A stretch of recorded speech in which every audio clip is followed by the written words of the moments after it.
నాకు ఇవే గుర్తొచ్చినాయి అధ్యక్ష.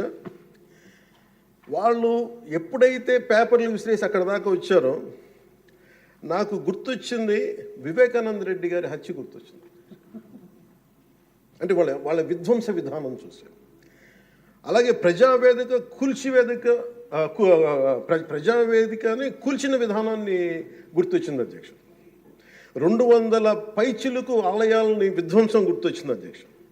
డాక్టర్ సుధాకర్ గారు చనిపోయిన విధానం గుర్తొచ్చింది అధ్యక్ష. జంగారెడ్డి కల్తీ సారాలో చనిపోయిన చావులు గుర్తొచ్చినాయి అధ్యక్ష.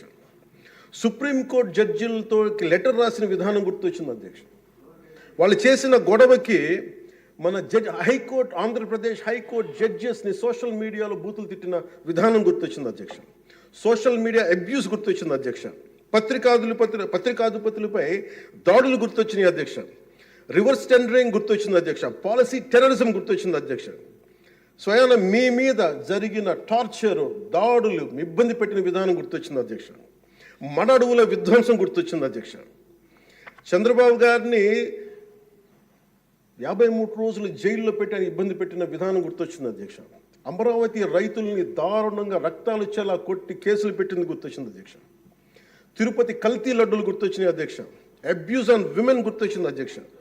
మన కళ్ళ ముందు వీళ్ళు విధ్వంసం తెలియజేస్తూ ఉన్నారు. వీళ్ళు ఈ స్థాయిలో ఇక్కడ ప్రవర్తిస్తే దానికి సంబంధించి బయట ఇట్లాంటి గొడవలు జరుగుతాయి అధ్యక్ష.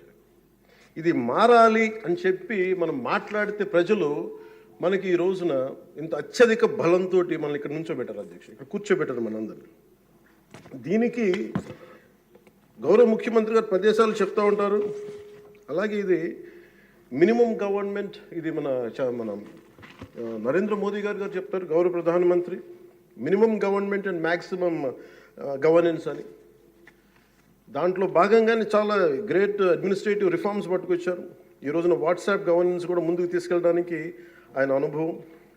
అంటే మేము ఈ ప్రభుత్వం చేస్తున్నది అధ్యక్ష, ఎక్కడా కూడా ప్రభుత్వం ప్రజలకి సామరస్యపూర్వకంగా ఉండాలి, ఎక్కువ సానుకూలంగా ఉండాలి, ఎక్కువ బాధ్యతలు పెట్టాలి, ఎక్కువ బరువు పెట్టకూడదు అనే విధంగా గౌరవ ముఖ్యమంత్రి గారి ఆధ్వర్యంలో నడుస్తూ ఉంది ప్రభుత్వం.